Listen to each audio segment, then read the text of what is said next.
Prithviraj Chauhan part 1। Prithviraj तृतीय, जिसे भारत की लोक कथाओं में पृथ्वीराज चौहान और राय पिथौरा भी कहा जाता है, भारत के चाहमानी वंश का एक राजा था। पृथ्वीराज भारत के उत्तर पश्चिमी क्षेत्र में मौजूद सपदा लक्ष्य राज्य का शासक था। उसके साम्राज्य में आज के समय के हरियाणा, राजस्थान और दिल्ली का एक बड़ा हिस्सा शामिल था। उसकी राजधानी अजयमेरु थी, जिसे आज अजमेर के नाम से जाना जाता है। हालांकि किसी किसी लोक कथा में उसे भारत के राजनीतिक केंद्र दिल्ली का शासक भी बताया जाता है, जो उसके भारत में इस्लामिक शासन के आने से पहले को दर्शाता है। अपने जीवन के शुरुआती दौर में पृथ्वीराज ने अपने राज्य के आसपास के हिंदू राजाओं को युद्ध में आसानी से हरा दिया था। इन राजाओं में से चंदेल राजा परमारदी प्रमुख था। सिर्फ इतना ही नहीं, पृथ्वीराज ने गुरीद वंश के शासक मोहम्मद गौरी के भारत पर किए गए हर हमले को भी नाकाम कर दिया। लेकिन आखिरकार 1192 ईस्वी में गौरी ने पृथ्वीराज चौहान को तराइन के दूसरे युद्ध में हरा दिया और उसके बाद उसे मौत के घाट उतार दिया। पृथ्वीराज चौहान को मोहम्मद गौरी के हाथों मिली हार को भारत में इस्लामिक शासन का पहला पड़ाव माना जाता है और इस लड़ाई को कई लोकगीतों और लोक कथाओं के जरिए पूरे भारत में याद किया जाता है। इन कथाओं में सबसे ज्यादा प्रसिद्ध चंदरबरदाई की कविता पृथ्वीराज रासो है, जिसमें उसे एक राजपूत योद्धा के रूप में दिखाया गया है। पृथ्वीराज चौहान चाहमान वंश के राजा सोमेश्वर और कालाचेरी की राजकुमारी कपूर देवी के यहाँ हुआ था। पृथ्वीराज और उसके छोटे भाई हरिराजा दोनों का ही जन्म और पालन पोषण गुजरात में हुआ था।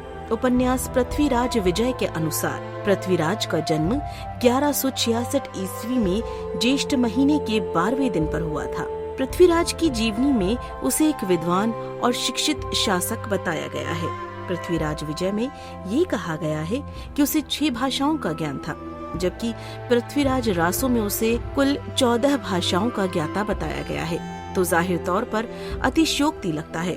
सिर्फ इतना ही नहीं, पृथ्वीराज रासो में उसे भाषाओं के अलावा इतिहास, गणित, चिकित्सा, सेना, चित्रकारी, दर्शन शास्त्र जैसे विषयों का भी जानकार बताया गया है। जबकि पृथ्वीराज की तीरंदाजी की कला का दोनों ही उपन्यासों में बखान किया गया है। पृथ्वीराज द्वितीय की मृत्यु के बाद जब सोमेश्वर को चाहमान वंश का शासक बनाया गया, तब पृथ्वीराज भी अपने पिता के साथ ही गुजरात से अजमेर आ गए। जब पृथ्वीराज 11 वर्ष के थे, तब उनके पिता सोमेश्वर की मृत्यु हो गई, जिसके बाद अपनी मां की देखरेख में पृथ्वीराज को राज्य का शासक घोषित कर दिया गया। उनके शासन के दौरान कदम्बवास राज्य के प्रमुख मंत्री थे, जो अपने राज्य और राजा के बहुत आज्ञाकारी थे। इसके अलावा भुवने कमल भी पृथ्वीराज के महत्वपूर्ण मंत्री थे। पृथ्वीराज विजय में उन्हें एक कुशल सेनापति के रूप में दर्शाया गया है, जो अपने राजा को ऐसी सेवा प्रदान करता है जैसे गरुड़ विष्णु को अपनी सेवा प्रदान करते हैं। पृथ्वीराज की पहली सैन्य विजय अपने चचेरे भाई नागार्जुन का दमन करके गाडापुर को दोबारा हासिल करना था। नागार्जुन पृथ्वीराज के चाचा विग्रहराज चतुर्थ का पुत्र था और चाहमान वंश के उत्तराधिकार को लेकर इनके बीच शत्रुता उत्पन्न हुई।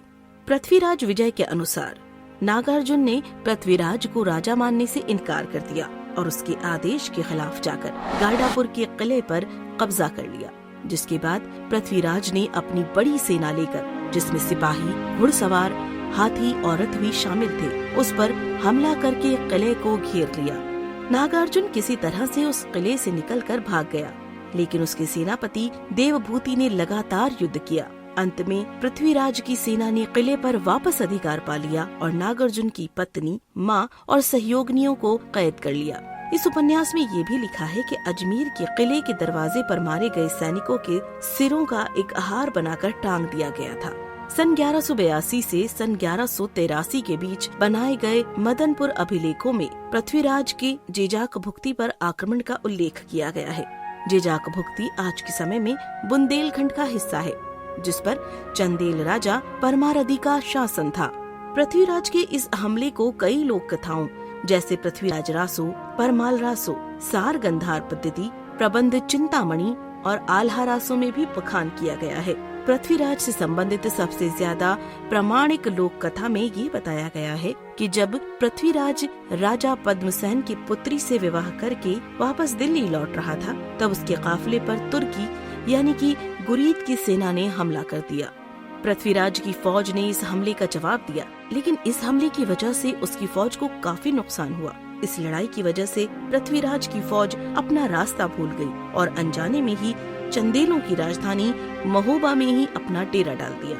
सिर्फ इतना ही नहीं, उन्होंने ऐसा करने के लिए मना करने पर महोबा के शाही माली की भी हत्या कर दी, जिसने दोनों तरफ ही आग भड़काने का काम किया। चंदेल राजा परमारदी ने अपने सेनापति ऊदल को पृथ्वीराज के सैन्य स्थल पर हमला करने का आदेश दिया, लेकिन ऊदल ने उसे ऐसा करने के लिए मना कर दिया। जबकि परमारदी की पत्नी के भाई माहिल परिहार ने, जो कि उरई का शासक था, उसने परमारदी को हमला करने के लिए उकसा दिया। माहिल परिहार ने ऐसा परमारदी राजा के लिए अपने निजी ईर्ष्या की वजह से किया था। जिसका डर था वही हुआ। पृथ्वीराज ने ऊदल की फौज को परास्त कर दिया और दिल्ली के लिए वहां से चल दिए।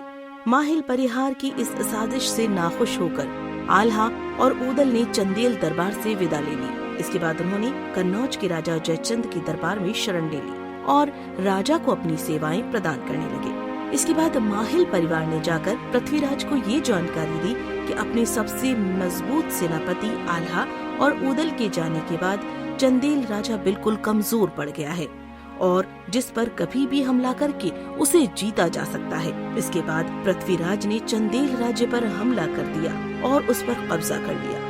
सिर्फ इतना ही नहीं, पृथ्वीराज ने सिरसागढ़, जिस पर ऊदल के चचेरे भाई मलखान का शासक था, उस पर भी कब्जा कर लिया। अपने 8 सेनापतियों को खोने के बाद और हर शांतिपूर्ण वार्ता के नाकाम होने के बाद आखिरकार पृथ्वीराज सिरसागढ़ के किले पर काबू पाने में कामयाब हो गया। इसके बाद चंदेल राजा ने चौसर खेल के लिए मांग रखी और इस बार उसने अपने प्रमुख सेनापति आल्हा और ऊदल को भी अपने साथ बुला लिया। चंदेल राजा के हित में जयचंद ने अपने सेनापति आल्हा और ऊदल के साथ एक बड़ी सेना और 2 पुत्रों को भी साथ भेजा। चंदेल और गढ़वाल की सेनाओं के साथ मिलकर पृथ्वीराज के सैन्य दल पर हमला कर दिया गया, लेकिन इसके बावजूद ये दोनों सेनाएं पृथ्वीराज के हाथों परास्त हो गयी। अपनी इस जीत के बाद पृथ्वीराज ने महोबा पर कब्जा कर लिया। इसके बाद उसने अपने सेनापति चांडवराय को कालिंजर के किले पर कब्जा करके परमारदी राजा को कैद करने के लिए भेजा। ऐसा कहा जाता है कि उस किले में ही परमारदी की मृत्यु हो गई। अपने खास पज्जुन राय को महोबा में अपना गवर्नर नियुक्त करके पृथ्वीराज दिल्ली लौट गया। हालांकि थोड़े समय बाद परमारदी के पुत्र ने वापस महोबा को जीत लिया। हालांकि ये सारी ही बातें सिर्फ लोक कथाओं के जरिए ही पता चलती हैं, तो इसका पूरी तरह सच होना जरूरी भी नहीं है। खरातर गच्छा पट्टावली नाम के एक स्रोत से पृथ्वीराज और गुजरात के चालुक्य यानी सोलंकी वंश के राजा भीम तृतीय के बीच भी एक शांति समझौता होने की बात सामने आती है। इसके अनुसार इस समझौते से पहले इन दोनों ही राजाओं के बीच में लगातार संघर्ष की स्थिति बनी रहती थी। इनके बीच सन 1187 ईस्वी में एक युद्ध भी लड़ा गया था। वेरावल में मिले एक अभिलेख के अनुसार भीम तृतीय का प्रधानमंत्री जगदेव प्रतिहार पृथ्वीराज के लिए काफी बड़ा खतरा था। चूँकि भीम तृतीय उस समय कम आयु के थे, इसीलिए जगदेव ने ही चालुक्यों की तरह सेना का प्रतिनिधित्व किया। पृथ्वीराज रासों में भी चाहमान और चालुक्य संघर्ष का उल्लेख किया गया है। इसके अलावा पृथ्वीराज और भीम दोनों ही अबू की परमार राजकुमारी लक्ष्मणी से विवाह करना चाहते थे और पृथ्वीराज के उससे विवाह के कारण इन दोनों राजाओं के बीच शत्रुता पनप गई। पृथ्वीराज रासों के अनुसार पृथ्वीराज के चाचा कान्हादेव ने भीम के चाचा सांगरदेव के 7 पुत्रों की हत्या की थी। अपने भाइयों की हत्या का बदला लेने के लिए ही भीम ने चाहमानी राज्य पर हमला कर दिया।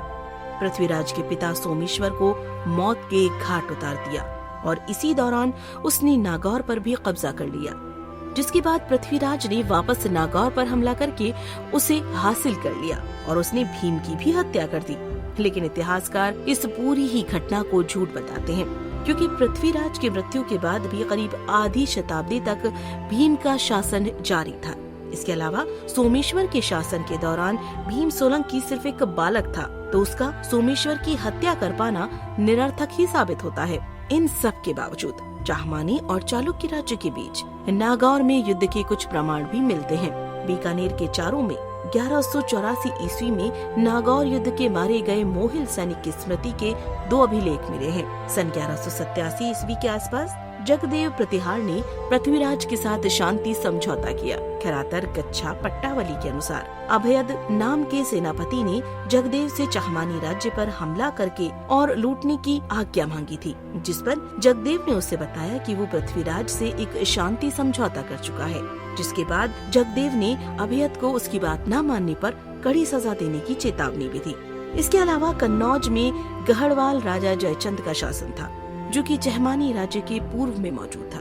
पृथ्वीराज रासो के अनुसार पृथ्वीराज जयचंद की पुत्री संयोगिता को अपने साथ ले आया था, जिसकी वजह से इन दोनों ही राजाओं के बीच शत्रुता हो गई थी।